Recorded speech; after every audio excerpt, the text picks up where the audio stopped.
我今日都係有一居介紹一個係算細則嘅一個係複式喎。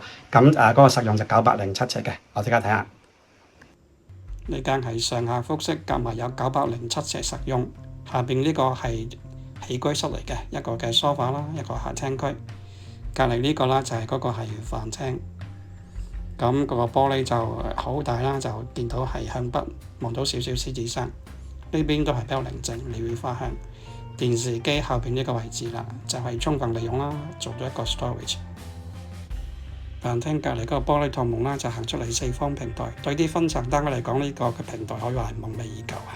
隔離呢個啦，就係嗰個係4方嘅廚房。咁有一居分層個廚房咧就唔算大，而家係嗰個複式啦特別大啲。